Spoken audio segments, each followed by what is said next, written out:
Existem momentos na vida da gente que ficam marcados, né, na nossa carreira. Eu tenho alguns momentos ao longo da minha história que eu nunca vou esquecer. Sei lá, a primeira oportunidade que eu tive para ir para a rua, que meu chefe na época falou: corta esse cabelo aí, tira esse brinquinho que você vai para a rua, numa época em que isso ainda não combinava, né, com a televisão.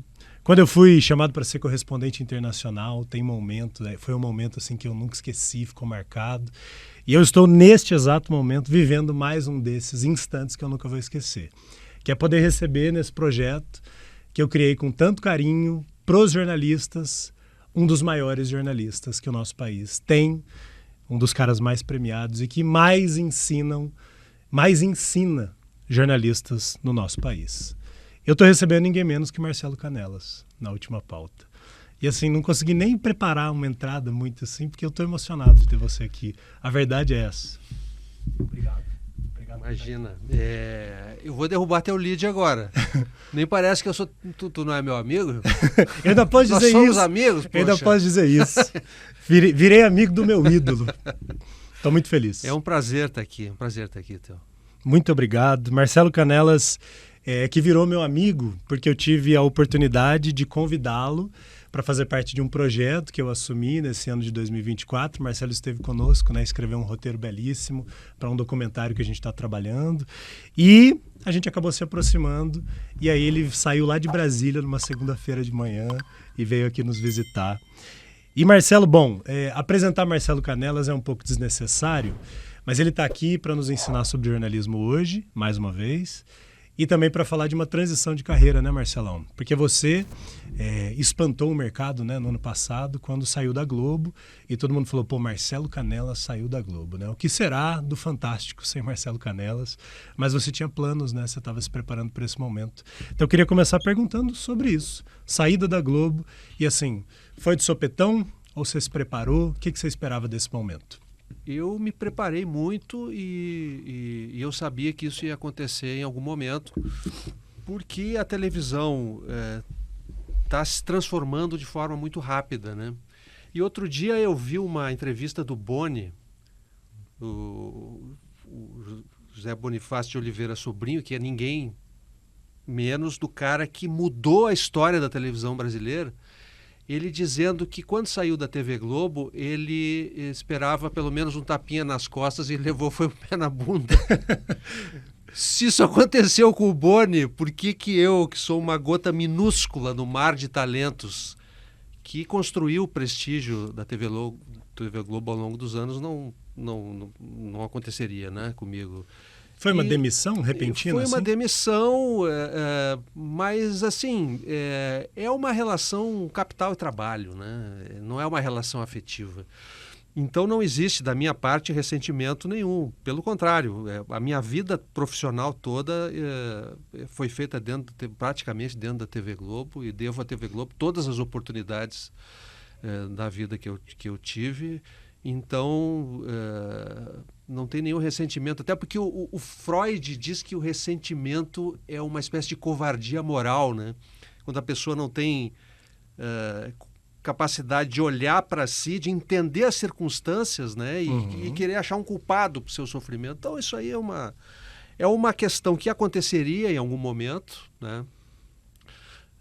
Eu estava bem preparado para isso, não saberia quando aconteceria, mas... Você pensava nesse momento? Pensava.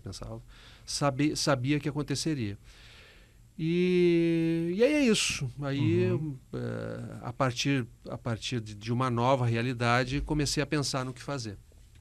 Você pensou no que fazer a partir da demissão ou você já pensava estrategicamente antes? Eu já pensava antes no que fazer, mas eu não tinha muita ideia, assim, não sabia exatamente para onde ir, nem quais seriam as possibilidades que haveria para mim, né?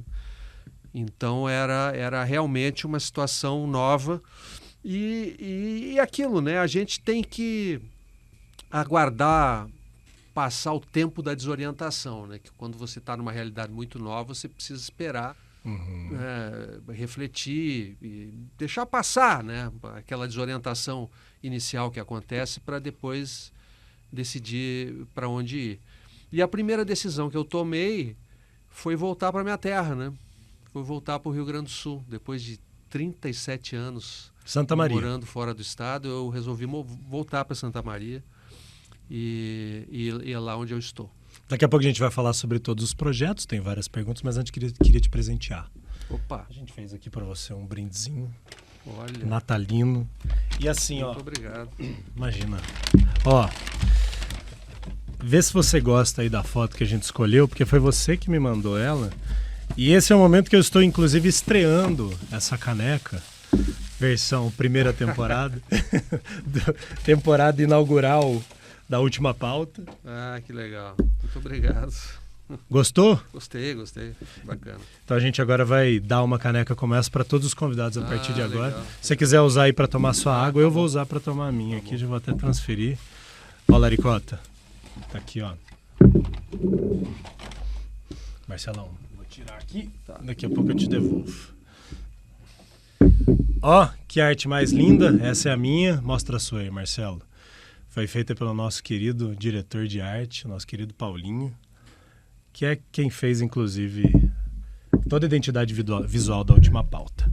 Marcelão, primeira pergunta. Você é um cara... A minha admiração por você, ela tem muita conexão com o fato de que você sempre foi um jornalista que escolheu o impacto social daquilo que você construía, né? E acho que isso virou uma marca sua. Como que você está lidando com o fato de não estar mais numa televisão, mas continuar tendo a necessidade de gerar uma transformação social com o seu trabalho fora da TV? Como é que você está fazendo isso? Sendo um jornalista que eu sempre fui, né? Se antes eu tinha um canhão, né? Que era o canhão da TV Globo, que era o canhão do Fantástico, eu posso continuar fazendo a mesma coisa, nem que seja com estilingue. Então eu faço o meu jornalismo de estilingue, me ocupando das mesmas questões que eu me ocupava, né? Que sempre me ocupei. Afinal de contas, eu sou um jornalista brasileiro, eu vivo no Brasil, e o Brasil é farto em contradições que são a matéria-prima da nossa profissão, né? Então, não importa onde você esteja, essas contradições, pelo fato de estarmos no Brasil, elas vão aflorar diante de você a todo momento. Uhum. E aí eu pego o meu estilingue e jogo uma pedrinha nessa contradição, transformo isso em notícia e embalo do jeito que eu puder, do jeito que eu posso, né? Eu fiz isso de várias maneiras, né? De uns meses para cá. Por exemplo, atendendo a um convite da revista Piauí, fiz uma reportagem, uma grande reportagem sobre uma questão que eu acho uma questão crucial hoje no Brasil, que é a questão da segurança pública, né? E de como o país escolheu de forma equivocada a militarização das polícias militares, o encarceramento em massa e a repressão de jovens pretos e pobres, formando uma grande bola de neve de violência que vai se acumulando e crescendo cada vez mais, né? Eu mergulhei nesse tema numa grande reportagem para a revista Piauí. Na outra ponta eu fiz o oposto, né? Em vez de escrever 20 laudas, 6 páginas da revista Piauí numa reportagem de profundidade, eu me imiscuí no universo do que eu estou chamando de micronarrativa na internet, né? Quer dizer, contar uma história num tempo mínimo, né? Que é a linguagem da internet. 1 minuto e meio. Às vezes 1 minuto e meio, às vezes 2 minutos, às vezes 3 minutos e meio, dependendo a história que vai determinar o tempo que ela pede, mas nunca é um tempo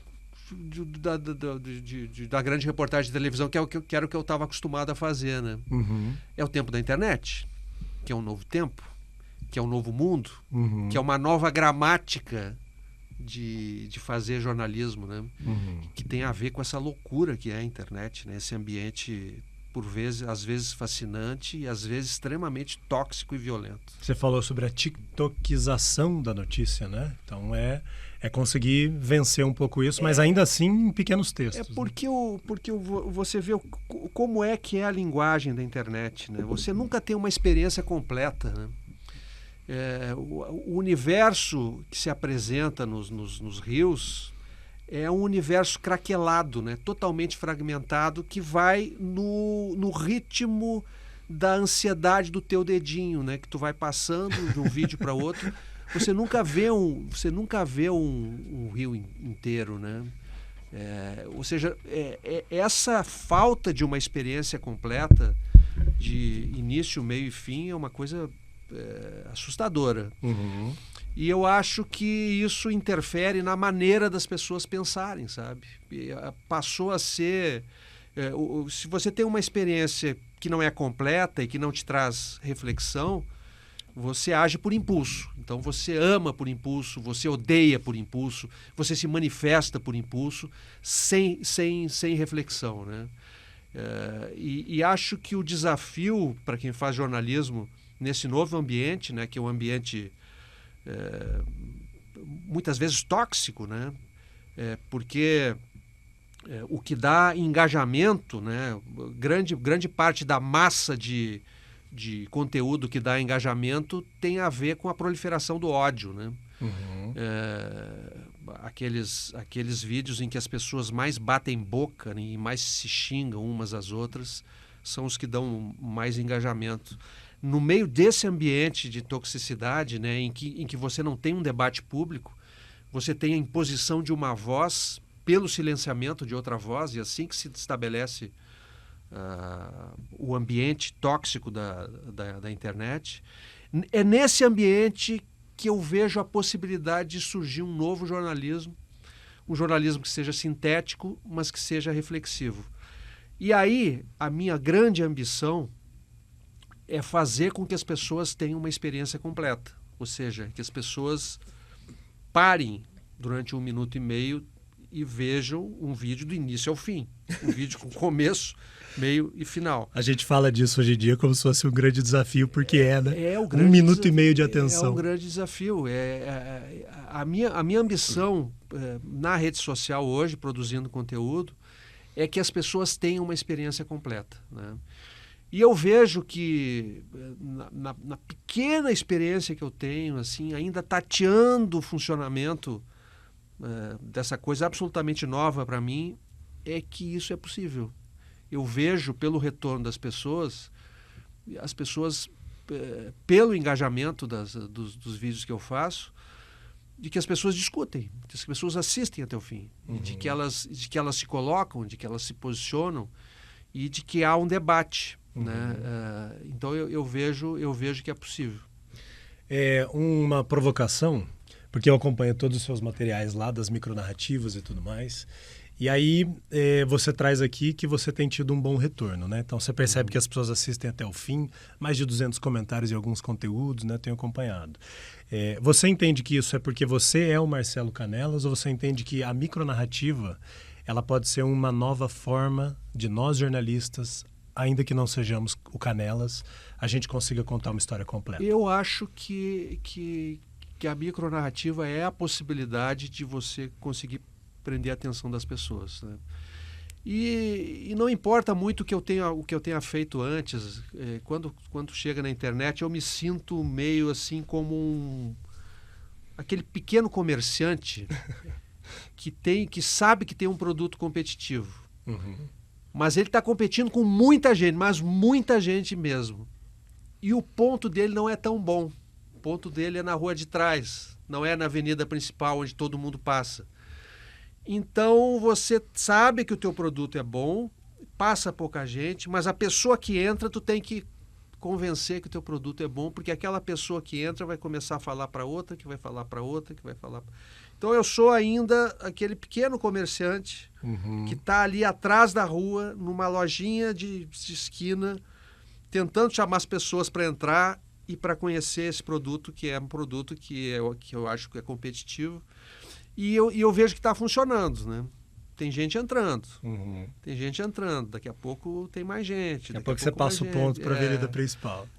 Não sei se consigo, não sei se chego a tanto, mas um público já se formou ali, né? Um público... E que já pede pela próxima, né? Que já pede pela próxima, que já comenta, que já está fidelizado ali. Tem ali umas 10 mil pessoas que estão ali circulando, sabe? Que estão esperando pelo próximo vídeo na próxima semana.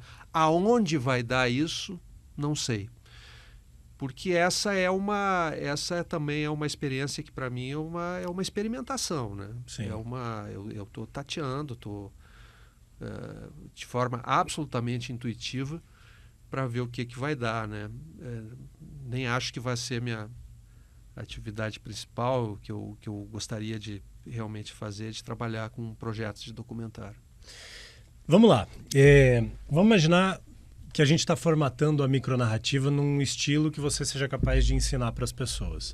Existe uma diferença porque você tem a condição de fazer o teste, né, Marcelo? Porque você vem com um background legal, uma história muito grande e tal. Mas a última pauta nasceu principalmente porque nós, jornalistas, né, e eu vi isso muito com os nossos colegas, muitos me ligaram ao longo dos últimos 5 anos, achando primeiro que eu tô rico, coisa que eu não tô, mas vendo as coisas na internet, falando assim, Theo, como é que tá sendo e tal? Como é que você fez para ganhar dinheiro com as histórias que a gente conta e tudo, que foi essa jornada que eu e o Douglas encaramos nos últimos 5 anos. Mas o jornalista padrão, na média, ele tem uma ansiedade da questão financeira também, né? Como que você entende que essas micronarrativas, se você pudesse dar algumas diquinhas aqui, como contar essa história? O que é mais relevante numa micronarrativa? Como prender a atenção das pessoas? Como que você está fazendo isso? Rapaz, você sabe que eu faço esses vídeos com o meu celular, né? Com o meu celular. Desde que o primeiro homem que aprendeu a falar sentou diante do primeiro homem ou da primeira mulher que, como ele, aprendeu a falar, nunca mais os seres humanos, os da nossa espécie, deixaram de contar história um para o outro. Deixaram de ouvir e de contar história. Isso é uma necessidade humana inesgotável, né? E é por isso que a gente vai continuar contando história em qualquer plataforma que seja, né? Então, não importa muito assim, qual é a tecnologia que tu vai usar, se é o celular, se é a câmera, se tu vai ter uma grande iluminação, se tu não vai ter. A maneira de você articular os elementos narrativos da linguagem audiovisual é que vai fazer a diferença. E a linguagem audiovisual, ela tem uma gramática específica. Ela é diferente da gramática da linguagem escrita, né? Do que a gente chama de imprensa, né? A gramática audiovisual tem a ver com pausas, tem a ver com silêncios, tem a ver com ruídos, tem a ver com entrevista, tem a ver com a imagem, tem a ver com a luz, tem a ver com a trilha sonora, tem a ver com a tua intervenção no vídeo. E a forma de articular esses elementos narrativos no vídeo é que vai fazer a diferença, né? Como fazer isso de forma criativa? Sendo uma pessoa criativa. E aí não existe uma fórmula matemática. Tem a ver com a tua formação como jornalista, mas também como ser humano. Tem a ver com o que tu leu, tem a ver com o que tu experienciou, tem a ver com as pessoas que tu conheceu, tem a ver com as músicas que tu ouviu, tem a ver com a visão que tu tem do mundo. Isso tudo vai te dar as ferramentas teóricas para você ser um bom contador de histórias. Então, eu entendo essa ansiedade, né? E esse desejo por encontrar uma fórmula mágica, mas eu sinto muito em decepcionar as pessoas dizendo que ela não existe, né? É muito mais eficiente você se preparar como pessoa e como jornalista nas tuas leituras, nas tuas experiências, nas tuas viagens, E, sobretudo, eu acho que tem uma dimensão ética que é fundamental aí, que é o que te move a contar uma história, né? E qual é que é a história que te interessa, né? Eu conto tudo aquilo que me incomoda, tudo aquilo que eu acho que está incômodo, assim. Seu ponto de partida é o incômodo. Está me incomodando isso aqui. Ou está me incomodando muito, ou eu estou achando uma coisa tão espetacular, tão maravilhosa que eu tenho que contar. São os dois opostos, entende? E aí você precisa embalar isso com as ferramentas da linguagem audiovisual e que são ferramentas fascinantes, né? Com o celular na mão, você vai para qualquer lugar e sai catando situações, catando momentos, né? Catando depoimentos e depois você reúne isso tudo e articula numa embalagem, né? Que é isso que um videomaker faz, né?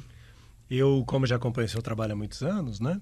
E a Bruna, que trabalha comigo na Última Pauta, que não é jornalista, mas é formada na Unicamp, em Mediologia, que foi um curso que surgiu lá alguns anos atrás e tal. Então ela é uma pessoa com uma visão de comunicação e ela foi capaz de traduzir um pouco do seu estilo de uma forma que eu nunca tinha pensado. Mas ela começou a ver os seus materiais para a pesquisa do nosso dia de hoje e ela falou, o que me impressionou mais, Théo, é que o Marcelo consegue trazer a maneira como ele conta histórias para um nível muito horizontal.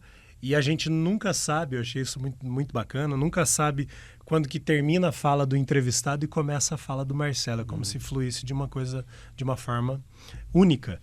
E traduzindo isso para mim, você realmente consegue ouvir profundamente o que aquela pessoa tem a dizer e traduzir no seu texto, né? Acho que isso é uma dica, né? Ouvir de verdade, não ter uma fórmula pronta de como você vai contar aquela história, né? A história se conta a partir do momento que você conhece aquela pessoa, né? É a postura de interlocução, né?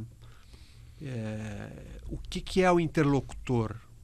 É um cara que está ali disposto a ouvir, né? É um cara que está disposto a ouvir. E isso parece uma coisa banal, mas a gente tem uma tendência muito grande de ir para o contato com outra pessoa que a gente quer retratar com uma ideia a priori sobre aquela pessoa, né? Ou até com uma tese pronta já sobre a situação que tu vai encontrar, né? E é um exercício muito difícil você se desfazer dos seus preconceitos, das suas teses a priori, né? Talvez seja o exercício mais difícil para um jornalista, né? Mas a recompensa é muito grande. Eu fico com pena dos jornalistas que não conseguem fazer esse exercício, porque eles perdem o grande sabor que é você se surpreender com o que a pessoa tem para te dizer, sabe?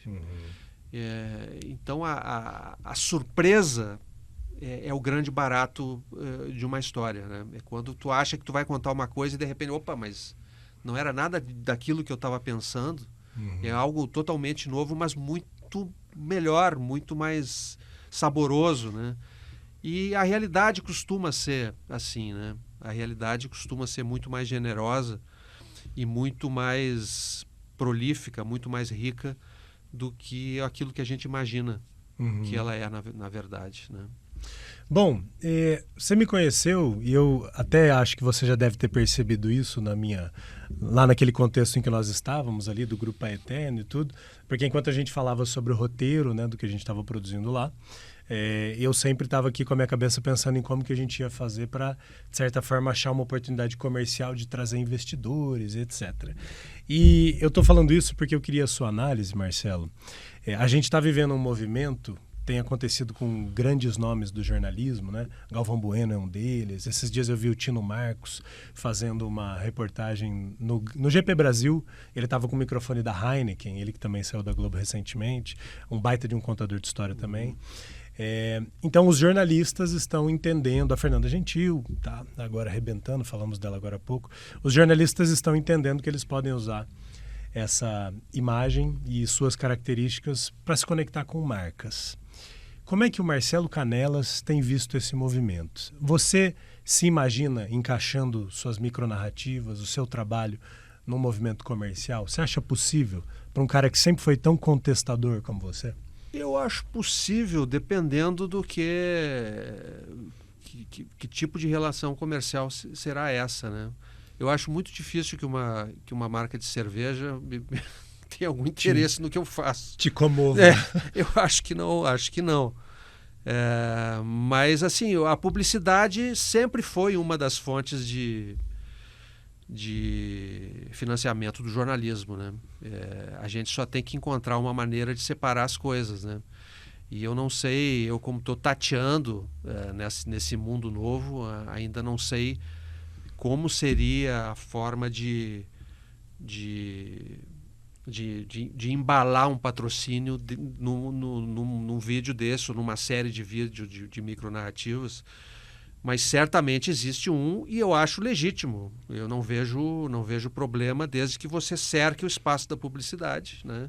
E separe do conteúdo, e desde que a publicidade não interfira no conteúdo, né? Eu tive uma interlocução com uma empresa que me procurou, que foram extremamente gentis e generosos comigo, assim, no sentido de oferecer o patrocínio, mas foram colocadas algumas condições assim que eu diria que são quase que como vetos de alguns assuntos delicados, e aí para mim fica desconfortável, né? E aí eu preferi não aceitar. Então, eles queriam que você contasse histórias do seu jeito? Eles queriam Não. Eles queriam que eu contasse as histórias, mas queriam também ajudar a escolher as histórias, e alguns vieses seriam assim indesejáveis, digamos assim. Perfeito. Não gostaríamos de falar nisso. Não gostaríamos que você falasse nisso. E aí eu me sinto desconfortável. Eu preciso ter autonomia, né, para escolher os temas que eu acho que são adequados, e se a empresa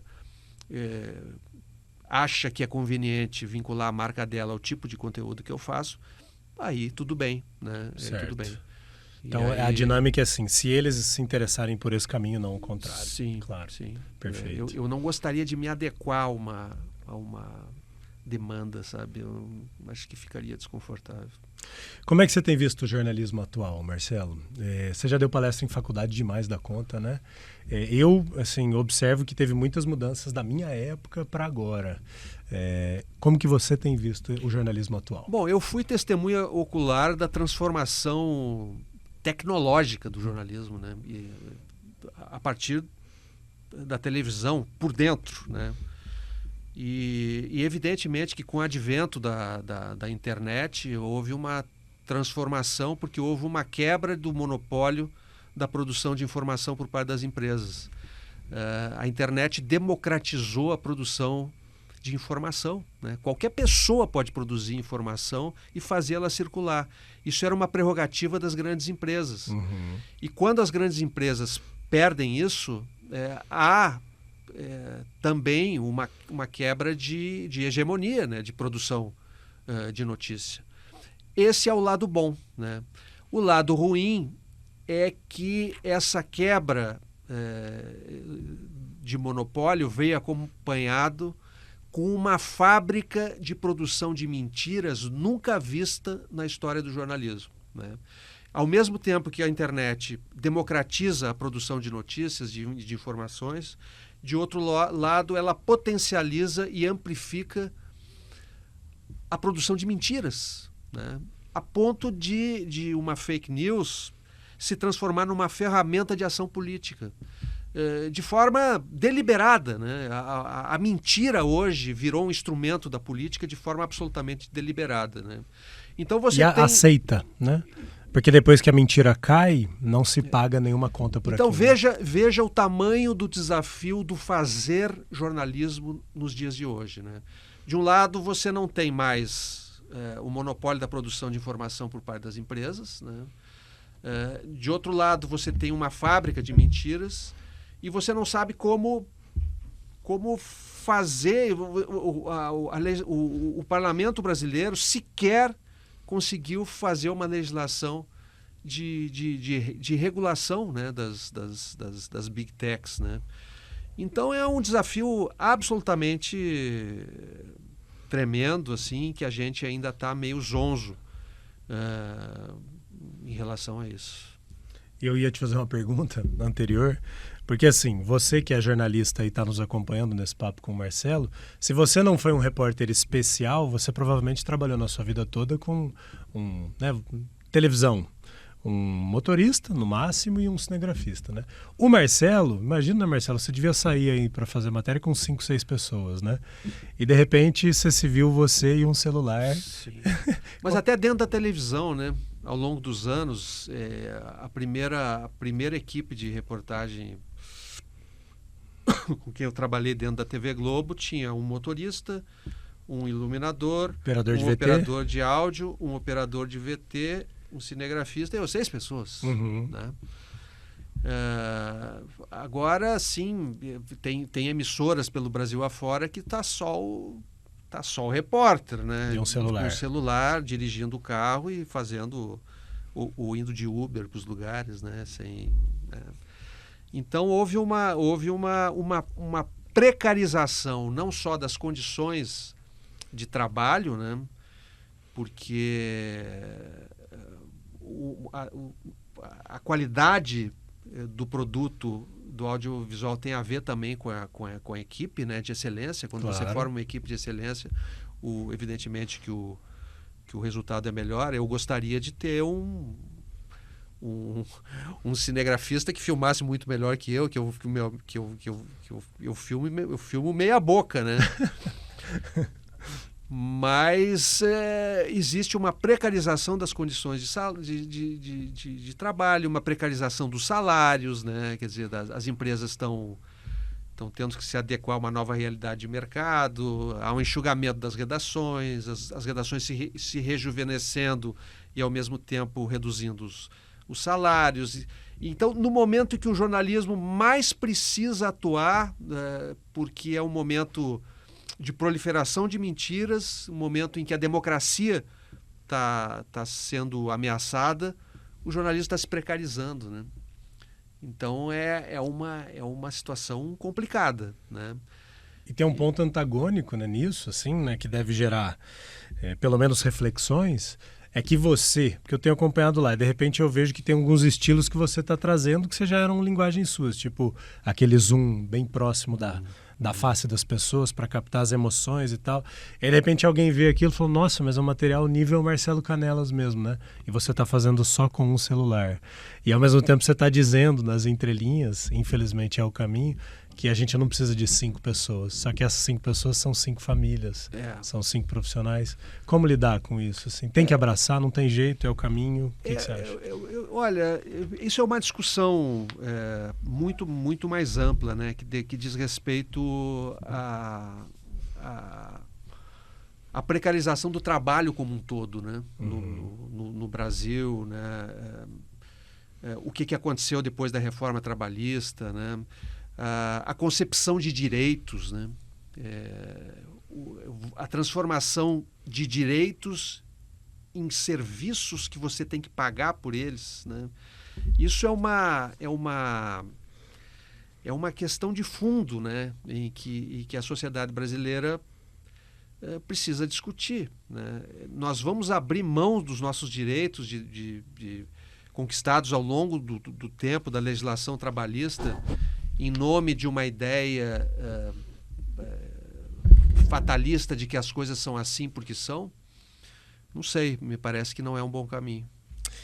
Marcelo, como é que está a vida do Marcelo nesse momento? Me conta um pouco o que você está fazendo, o que você está preparando. Tem coisas aqui que a gente não pode falar muito no detalhe, né? Tem projetos que você está envolvido, mas você está se preparando para coisas grandes, né? Como é que está sendo isso? Não, eu voltei a morar lá no Rio Grande do Sul, né? Para perto da minha família, lá da minha mãe. Estou fazendo essas experimentações na internet e estou trabalhando em projetos de documentário para plataformas de streaming, né? Mais do que isso não dá para falar. Dá para falar de um que você já fez. Então, o Marcelo assinou como roteirista e como diretor também, da Boate Kiss. Que está disponível no Netflix. Eu não sabia que o Marcelo tinha feito até ele me contar. No Globoplay. No Globoplay, desculpa. Não sabia que o Marcelo tinha feito até você me contar. Então, como é que foi esse projeto? Esse foi seu primeiro grande projeto pós-Globo, né? Não, eu estava na TV Globo. Foi o último projeto na Globo. Foi quase que um presságio para uma transição. Né? Foi essa experiência da Boate Kiss, que foi uma experiência extraordinária, porque tem muito a ver comigo, né? Tem a ver com 10 anos de experiência de cobertura de todos os desdobramentos dessa tragédia, que foi uma tragédia na minha cidade, né? Com estudantes, né? Dos 242 jovens, a maioria absoluta das vítimas era de estudantes. Eu fui estudante na mesma universidade onde a maioria das vítimas estudava, frequentava a boate durante os 4 anos da faculdade de jornalismo, né, num lugar muito semelhante, assim, com condições muito precárias, como era a Boate Kiss. Então me vi naqueles jovens. E então foi pessoalmente um projeto, talvez seja o projeto mais importante que eu tenha feito, assim, como jornalista, pela proximidade emocional com o fato, com a cidade e com tudo mais. E o meu primeiro contato com essa nova linguagem da narrativa longa documental, né, que eu acho absolutamente fascinante e que é algo que eu quero fazer, que eu quero continuar fazendo, porque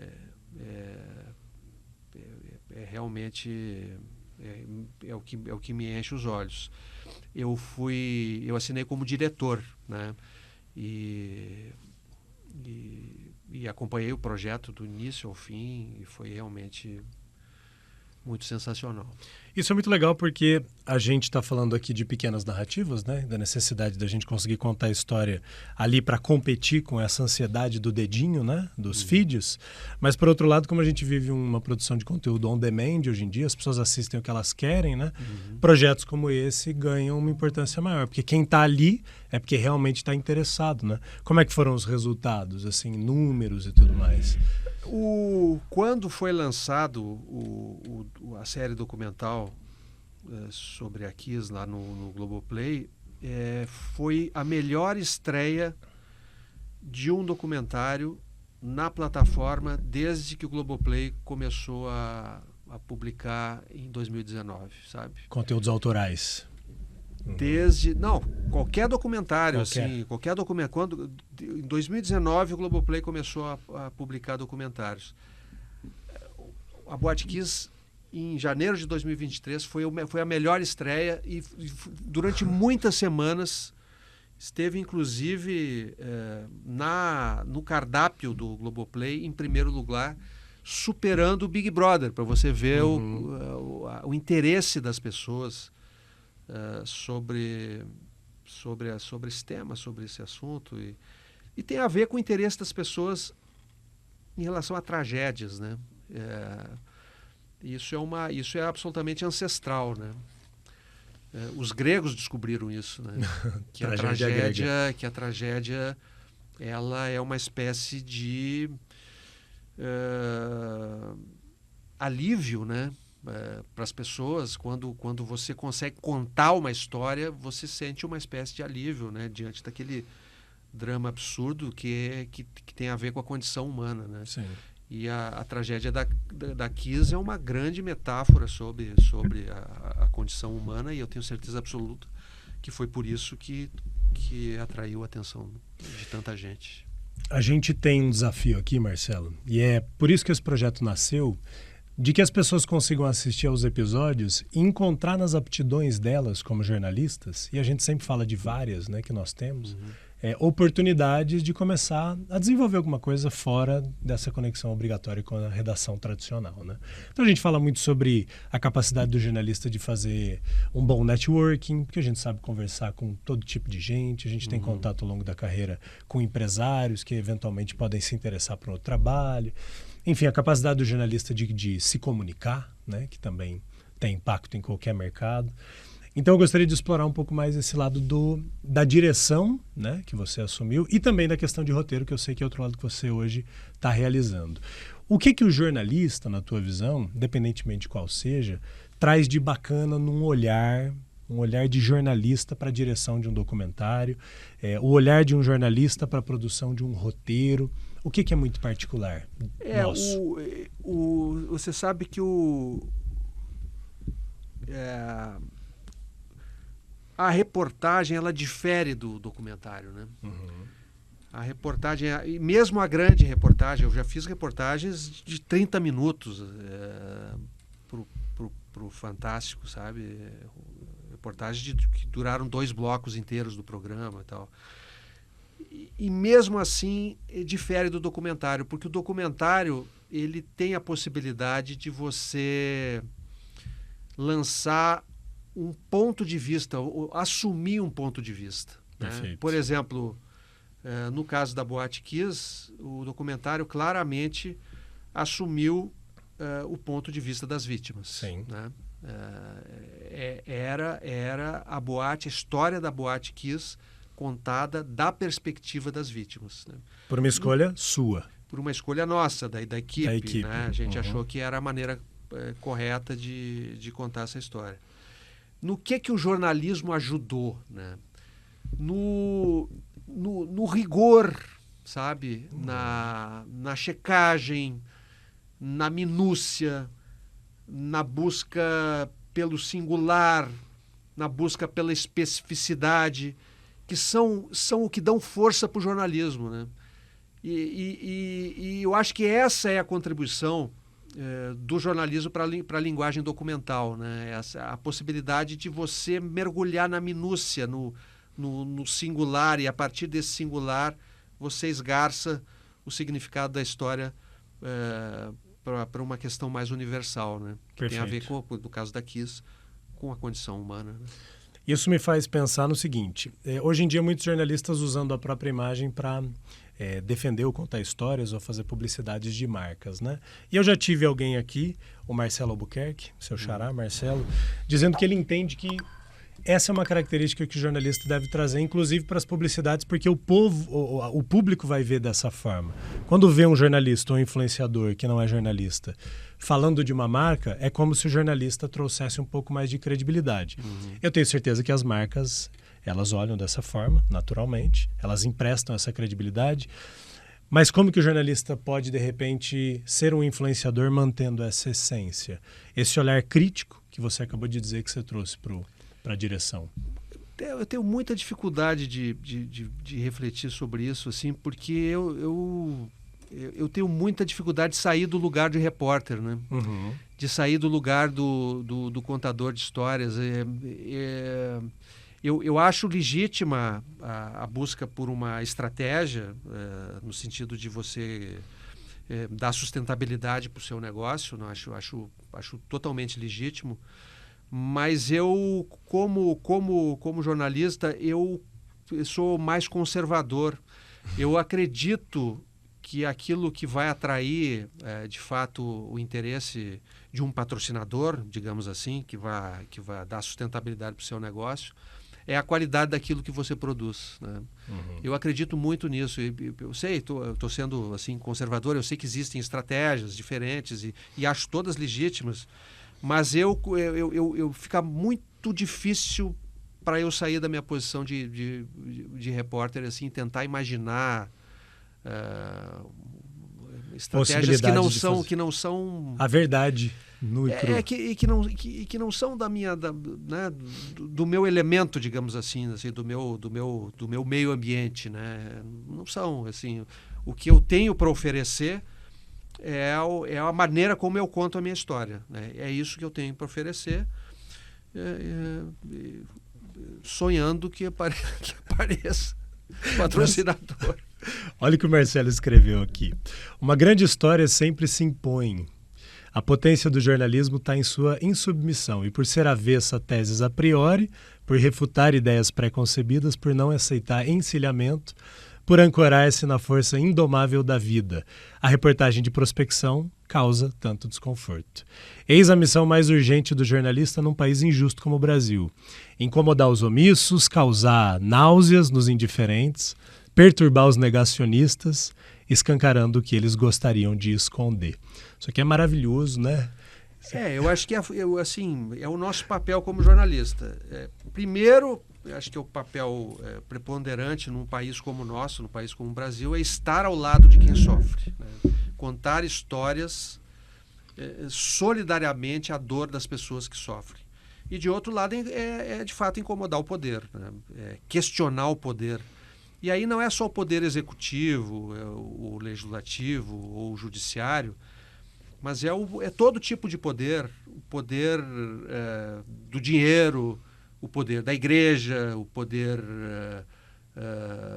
de todos aqueles que cerceiam a liberdade, né? O questionamento do poder está no DNA do jornalismo, né?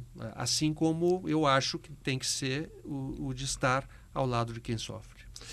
Eu vou fazer uma pergunta para você agora, porque você disse que você assistiu os episódios, eu fiquei muito feliz. E eu tenho certeza que você, como uma pessoa crítica que você mesmo já me alertou disso no carro, você deve ter olhado para pontos positivos e para pontos que te acendem sinal de alerta. Queria falar um pouco sobre o que você diria para essa turma que está nos assistindo aqui e que está encontrando, você vê que eu sou até insistente, né, nisso, tentando encontrar na nossa trajetória caminhos para ser jornalista, mas fora, né? Com tantos cortes, é quase que um caminho, né? O que você acha que tem que tomar cuidado com essa nossa dinâmica? Eu tenho muito respeito e admiração pelas pessoas que encontram, no meio da adversidade do mercado, uma solução, né, para fazer jornalismo e para se sustentar, para ganhar dinheiro, né? Que todos nós precisamos disso, né? Mas eu só tenho um pouco de cuidado com uma espécie de apologia ao empreendedorismo, muito, entre aspas, como uma espécie de ovo de Colombo do mercado, entendeu? Perfeito. Porque eu acho legítimo, assim, você se tornar um empreendedor porque você quer. Porque você acredita que você montando o seu negócio você vai ser mais feliz, porque você acredita que pode contribuir para a sociedade fazendo o seu empreendimento, né? Mas eu acho um pouco cínico você apontar isso como alternativa para as pessoas que não têm outra alternativa, né? Que não têm possibilidade porque lhes foi tirada, porque teve o trabalho precarizado, porque lhe foram tirados direitos, que foram conquistas históricas dos trabalhadores, e que foi demitido porque a empresa não quer deixar de mexer no bolo do seu lucro, por isso corta nos trabalhadores, entendeu? E tem uma ideia, essa ideia de que você resolve as coisas por você sendo um empresário de si mesmo. Desde o ponto de vista de que só você é responsável pelo seu sucesso e o seu oposto, se você fracassar, é culpa sua. Uhum. Eu acho isso muito perverso. Uhum. Né? Eu acho isso Concordo. muito perverso, porque isso elimina a possibilidade da construção de experiências coletivas que dão sentido à vida. São as experiências coletivas, é o olhar para o outro, é a construção de sonhos comuns, né? E a construção da ideia de bem comum e, portanto, apostando em experiências coletivas, é que a gente transforma a sociedade, né? A ideia de que cada um de nós é o empresário de si mesmo e que cada um de nós vai resolver o seu problema agindo solitariamente é a implosão da ideia do bem comum, né? Da ideia de uma experiência coletiva da sociedade, né? Então é só esse o Alerta. O meu alerta, digamos assim, é óbvio que é uma característica do povo brasileiro o espírito empreendedor, né? Porque o engenho criativo do povo brasileiro é impressionante. Eu sou testemunha disso, né? Eu esquadrinhei esse país de sul a norte, de leste a oeste, e nas regiões mais pobres você vê o afloramento da criatividade do povo, né? Mas você sabe que eu vejo essa criatividade aflorando também em experiências coletivas, também quando as pessoas se unem, também quando as pessoas se juntam para fazer algo pela comunidade, né? Uhum. Então, acho que tem uma apologia pelo individualismo, pela ideia de que você pode fazer sozinho, se você tiver força de vontade, se você arregaçar as mangas, que você é responsável pelo seu próprio sucesso. Isso não acho legal. Não te pega. Não, uhum. Não acho legal. É até legal você ter trazido isso, e eu até levantei essa bola, porque eu sabia, imaginava um pouco do que você ia dizer e da tua ideia a respeito do tema, porque a última pauta convida as pessoas a um ambiente onde existem jornalistas que fizeram uma transição, que não significa que é um caminho que de repente ele não queira trabalhar novamente numa emissora, ou seja lá o que for, mas que tem exatamente o objetivo de ser uma comunidade, né? Onde várias ideias contraditórias, inclusive, são postas à mesa para que você possa entender na sua angústia o que você pode fazer, ou não pode fazer, ou não quer. A minha jornada é a minha jornada. Sim. E não tem romantismo, por isso até que eu falo, o povo acha que eu tô rico lá vendo no Instagram, e na verdade eu não tô. Eu e o Douglas, a gente luta igual dois malucos aí. Ontem, inclusive, eu vou até contar um bastidor, a gente teve nossa festa lá de confraternização, e para que todo mundo tivesse lá um buffet legal e tal, eu e o Douglas fizemos um filme e fizemos uma permuta lá para a pessoa poder fazer a nossa comida. Então, sim, essa é a luta do empreendedor, não tem, né? O que sempre me incomodou, eu vou falar de um incômodo meu, como eu vivi uma transição muito do tradicional para o digital, o que me incomodou nas emissoras, e hoje eu não sei como é que estão, gostaria de ouvir a tua vivência mais recente, é que foram sendo inseridas novas responsabilidades, como, por exemplo, faça um story, sim, e conte o que você está gravando na rua para falar que hoje vai entrar em tal jornal. E essas responsabilidades nunca foram remuneradas, no meu caso. Então, acho que esse é um debate, é um questionamento que eu faço. Se você quer estar na televisão, esteja na televisão, é maravilhoso, eu amo, né? Eu fiquei 15 anos em televisão. Mas eu acho que a gente precisa começar a refletir como que o digital, que dá tanto retorno para as empresas, como que ele pode dar retorno também para o jornalista. Você tem toda a razão. E isso é um sintoma da precarização do trabalho, né? O acúmulo de função é um sintoma da precarização do trabalho. Às vezes até é remunerado o acúmulo de função, mas mal remunerado, né? Sim. E você sobrecarrega a pessoa de tal forma que os casos de burnout são... Sim. Estão acontecendo a rodo por aí afora, né? E não é à toa que se faz essa discussão hoje no Brasil da escala 6x1, né? Sim. Quando na Europa já se está discutindo 4x3, né? Uhum. Então, é qualidade de vida, né? As pessoas precisam estar felizes para produzir, né? As pessoas precisam estar felizes para ser criativas, né? Senão você elimina a criatividade. Como é que foi esse processo? Eu acompanhei a distância, porque foi agora recente, nos 5 anos para cá. Como é que foi esse processo da Globo, quando a Globo fez Uma Só Globo?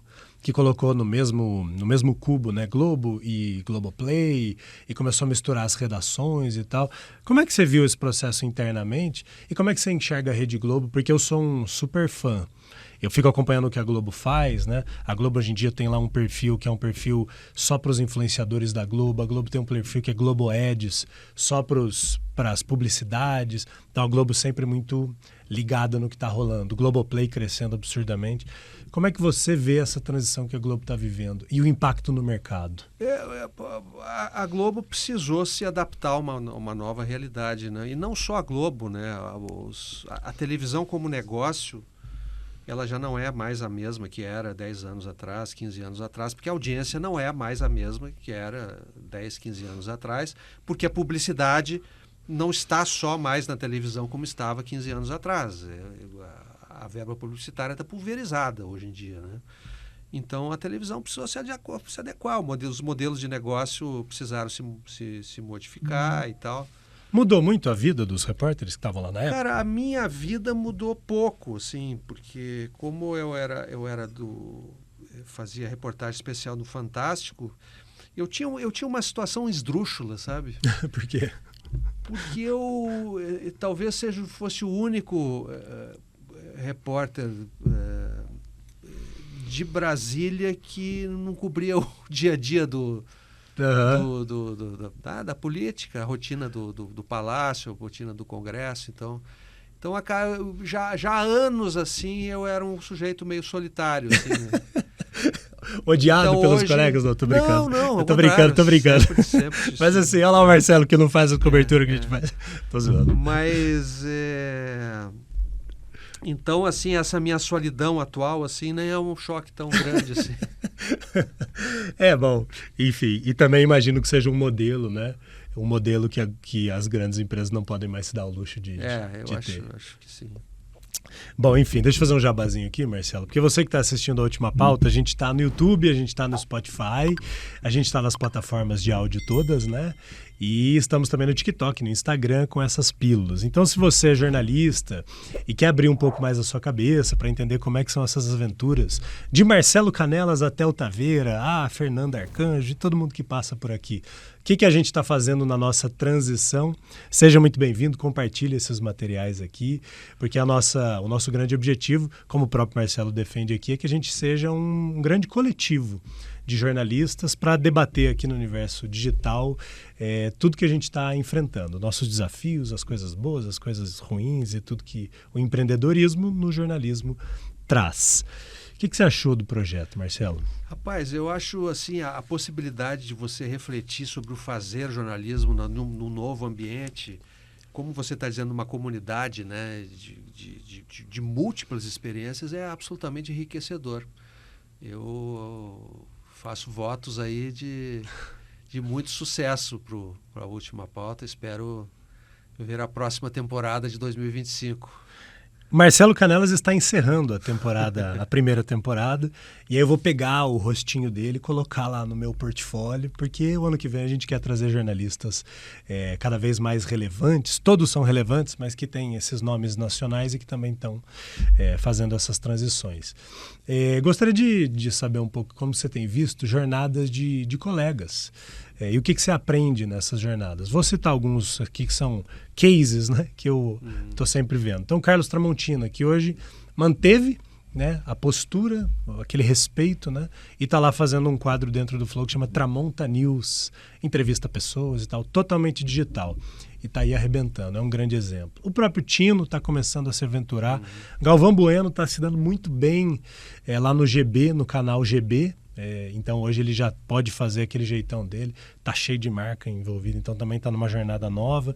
Como é que você tem visto esses colegas do teu patamar, digamos assim, e que estão conseguindo? Acho que eles estão uma prateleira acima, né? Estão uma prateleira Mas acima. tão famosos quanto você, tão respeitados quanto você. O Tramontina, assim, impressionante, assim, como ele se adaptou, né, a uma nova linguagem, a um novo ambiente, assim, de maneira recorde, em tempo recorde, né? O Tramontina parece que nasceu ali, né? Uhum. É um caso de sucesso mesmo de um jornalista de prestígio que sai do jornalismo tradicional, né, da televisão tradicional, para fazer um grande sucesso na internet. Ele que virou meme, né? É um caso espantoso, né? É um caso espantoso. Realmente... 6 e ônibus. Você lembra do 6 e ônibus? Sim. Ele ficou famoso na internet antes mesmo de trabalhar na internet. Pois é, mas como meme, né? Como agora meme, como produtor de qualidade. Né? Essas histórias te ensinam? Você fica observando? Eu fico observando, mas é uma outra praia, né? Diferente. A praia deles é uma outra praia. Mas eu, óbvio, tô olhando tudo, né? Tô olhando tudo para aprender. Cadê essa rapaziada, Marcelo, que são seus amigos, assim? Eu trabalhei com Dornelles, acredito que você também, né? Tenha trabalhado com Dornelles. Vinícius Donola, trabalhei com ele, não sei o que está fazendo hoje. Trabalhei com ele na Record, não sei se foi colega seu. Rodrigo Alvarez, Eu sei que ele está lá na TV Aparecida, mas ele também está empreendendo, ele tem projetos dele, né? Tem uma pegada muito, ele traz muito a pegada da religião, né? É escritor. E onde estão esses amigos aí? Estão nesses lugares todos que você falou aí. Você conversa com essa turma que é da sua geração? Com esses especificamente, não. Não, assim, eu não... Tem algum amigo seu que está aí no digital que você acha que tem uma história que vale a pena compartilhar? Algum colega? Não tô lembrado, assim, da minha geração, não tô lembrando, digital, não tô lembrado. Então vamos falar de um sonho que você realizou esses dias? Aquele áudio foi tão legal que você me mandou, porque eu vi que sua voz estava alegre, né? Falou, ontem teve comemoração aqui em casa, você ganhou o principal prêmio, né, do jornalismo brasileiro, quando a gente fala de direitos humanos e tudo, Vladimir Herzog. Conta um pouco. Foi uma surpresa, né, porque foi a minha estreia como repórter de revista, né? Eu nunca tinha feito uma reportagem de revista, e depois de passar 35 anos escrevendo para televisão, mergulhar numa linguagem totalmente nova, foi muito bacana. E mais ainda pelo fato dessa reportagem ter vencido talvez o prêmio de maior prestígio na área de direitos humanos e jornalismo no Brasil, que é o Vladimir Herzog, né? Então foi realmente uma grande alegria e a festa de entrega do prêmio é sempre uma grande confraternização, né? Em que a gente relembra toda a trajetória de luta do jornalismo em defesa da democracia, né? Desde o assassinato do Vlado pelas forças de repressão nos anos 70, né? Então teve uma força simbólica muito, muito, muito grande, assim, foi realmente um momento de grande felicidade. Valeu por esse ano todo aí. O seu discurso de agradecimento foi espetacular, né? Foi muito emocionante, eu fiquei bastante emocionado. Prêmios como esse, nesse novo tipo de jornalismo tiktokizado, né? Vamos falar aí de 20 anos para frente, né? Como que prêmios como esse, na sua visão, que sempre defendem a essência mais pura do jornalismo, que é o jornalismo de contestar, de apresentar as injustiças, como é que você vê esse tipo de premiação e esse tipo de jornalismo se adaptando? Eu acho que a virtude dos prêmios é dar visibilidade, mais visibilidade àquele tema que a matéria retrata, né? E agora, qual vai ser o impacto desse jornalismo feito nas redes para as discussões contemporâneas da sociedade, a gente não sabe, né? E nem se serão merecedores de prêmios. A gente não sabe. Isso tudo depende do que vai acontecer daqui para frente, né? Tá todo mundo ainda tateando, né? Nesse momento de transição mesmo, não só das carreiras de muita gente, mas das próprias formas de expressão do jornalismo, né? Que tipo de plataformas vão vingar, vão prosperar? Quais as plataformas que vão ser hegemônicas? Onde é que você vai poder exercer o jornalismo na sua plenitude? Tudo isso ainda está se formatando, né? A gente está sendo testemunha, né, dessa revolução tecnológica que a gente não sabe onde vai dar. O que a gente sabe é que o jornalismo vai continuar sendo necessário, porque a quantidade de mentiras é cada vez maior. Uhum. Então a necessidade de contar a verdade se torna maior também. Pois é. A gente tem um quadro, Marcelo, coisa meio Marília Gabriela, chama Furo ou Furada. Mas é liberdade poética. A gente sabe muito bem o que é furo jornalístico, mas aqui a gente faz uma brincadeira que o furo é a coisa bacana, vale a pena, e a furada é assim, corre disso, né? Então a primeira que eu vou te fazer é assim, jornalista acreditar que assim, mergulhe no empreendedorismo que vai dar tudo certo. É furo ou furada? Furada das grandes. Me desculpe. Atenção, não é bem assim. Não é bem assim. Pode dar certo, entendeu? Depende se você acredita, se você quer, se foi opção sua, se você tem um bom projeto e se você tem um produto de qualidade para vender. Aí é furo. Muito bom. Você ouviu, né? Se for opção sua, né? Então, aquilo que o Marcelo estava nos explicando ainda. Então, assim, para se preparar para esse momento, você foi demitido após 33 anos de Globo. Sim. Muitos e muitos colegas nossos são demitidos. Recentemente, até semana passada, teve mais um mega corte na Record. Tem uma colega minha, inclusive, você já deve ter ouvido falar do nome dela, Cleisla Garcia. Sim, claro. A Cleisla, que era repórter especial da Record, foi demitida na semana passada. E eu tô sempre zapeando essa turma. E ela já vinha ali fazendo algumas coisas nas redes sociais e tal. Então, queria a sua opinião sobre assim, como se preparar para uma eventual demissão, entendendo que existem novas plataformas onde a gente pode trabalhar. Como se preparar, Marcelo, para quando esse dia chegar? Que a gente chama aqui, poeticamente, de a última pauta. Acho que todo jornalista hoje que trabalha no meio tradicional sabe que a qualquer momento pode ter que sair, né? Então, de certa forma, todo mundo já tem que estar meio preparado para isso, né? E é aquilo que eu sempre acredito muito nisso, né? Que você fez uma referência aí no que eu escrevi. A força de uma história, ela sempre se impõe, né? Ela sempre se impõe. Uma grande história, ela sempre se impõe. E se você tem uma grande história para contar, você vai encontrar uma maneira de encontrar um espaço para que essa história seja contada, né? Depende muito da aptidão de cada um, depende muito dos espaços que cada um encontra, mas não se desespere, não se desespere. A própria Cleisla não vai ter dificuldade de encontrar um espaço para ela, que ela é uma jornalista de enorme talento, né? E o talento sempre acaba contando muito. Talvez uma preparação emocional seja não entender esse como único caminho? Exatamente. Existem outros caminhos. Existem muitos caminhos, né? Existem muitos caminhos e caminhos que estão por ser abertos, inclusive, né? Porque tudo acontece muito rápido, né? Tem uma coisa que eu sempre defendo aqui, Marcelo, que eu acho que nós somos acostumados com um nível de pressão e de cobrança, e eu não estou dizendo que em outras profissões não existe, mas a gente tem umas coisas que são muito particulares nossas, como, por exemplo, se preparar para um ao vivo sem ter muita informação, e você sabe que se aquilo der ruim, você está lascado. Então é uma pressão muito grande que vai te preparando ao longo dos anos, né? A necessidade de produzir muitas coisas em pouco tempo, que é uma característica reconhecida também pelo mercado. Então a sua cabeça funcionar de modo que você possa tocar várias coisas meio que ao mesmo tempo. Eu trouxe isso para a minha vida de empreendedor hoje, né? Então eu acho que eu consigo tocar 2 empresas e um projeto, porque eu tenho essa capacidade que o jornalismo me ensinou, sim, né? Sim. Então, o que você enxerga que são coisas nossas? Isso que você... o que eu estou fazendo, né?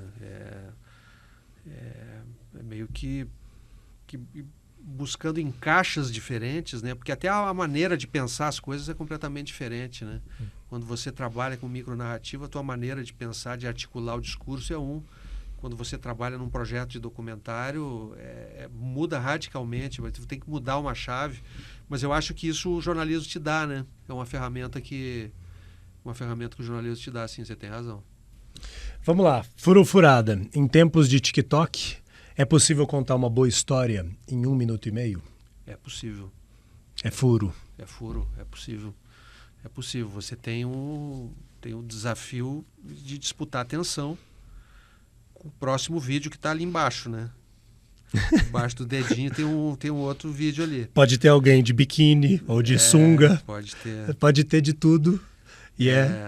Mas é possível contar uma boa história em 1 minuto e meio e é possível segurar a atenção da pessoa. Pelo menos essa é a minha ambição. Marcelo, que não tinha muita habilidade com o celular, você mesmo me relatou isso e agora está aprendendo. É furo ou furada o jornalista ter ali a capacidade de pegar o celular e sair gravando tudo que puder e transformar em bons conteúdos? Não, é furo. O celular é uma ferramenta maravilhosa, né? Se você faz chover, né, com o celular na mão e a gente aprende, né, Theo? A gente aprende, a gente vai... A necessidade faz o monge, né? Não é verdade? O hábito faz o monge. A gente abriu para algumas pessoas fazerem perguntas, né? Porque eu fiz um suspense essa semana e tal. Essa aqui é uma pergunta, assim, digamos, eu ia dizer de estudante, mas isso seria uma injustiça, porque é uma pergunta que eu também te faria e te farei com a maior tranquilidade. Mas é uma pergunta assim de estudante. Marcelo, como que você escreve aquelas passagens? De onde você tira inspiração? Teve um jornalista que mandou isso. Como que você escreve o texto que só o Marcelo escreve? Como que você desenvolveu isso? Isso tem a ver com o estilo, né? Que tem a ver com toda a tua experiência de vida, né? Por isso que é muito difícil, assim.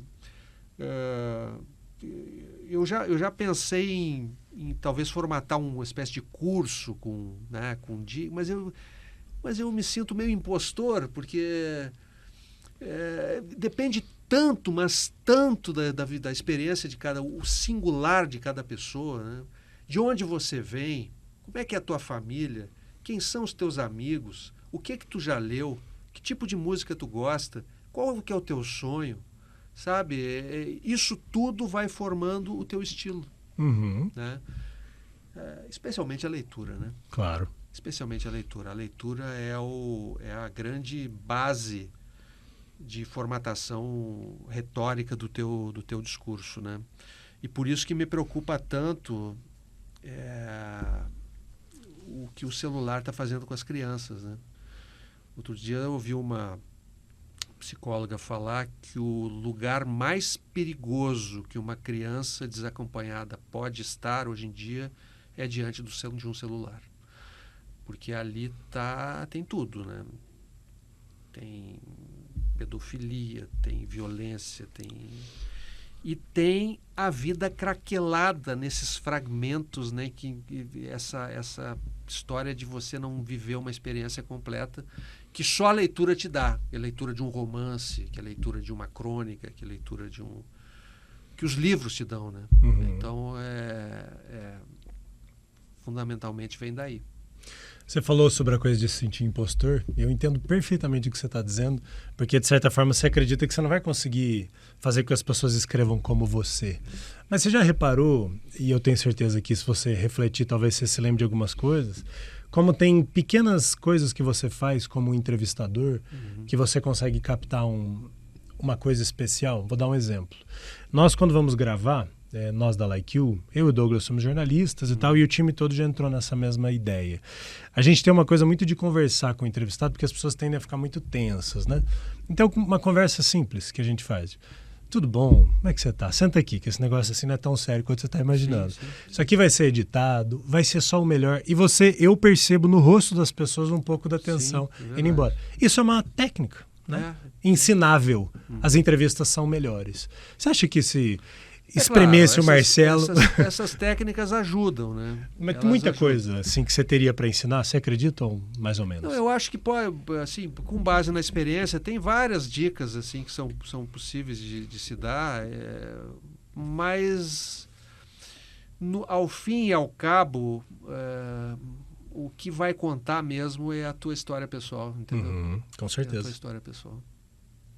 Marcelo, olha, foi um grande prazer ter você aqui. Hoje foi legal porque você, e eu não esperava nada menos, você conseguiu trazer um olhar assim de cuidado, de presta atenção nisso, presta atenção naquilo. Não é uma coisa meio aventureira e, digamos, romântica, né? De muitas vezes a gente enfrenta aqui.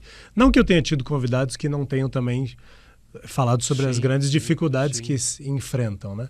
Mas é legal ouvir um pouco esse seu lado e também da defesa da nossa categoria, né?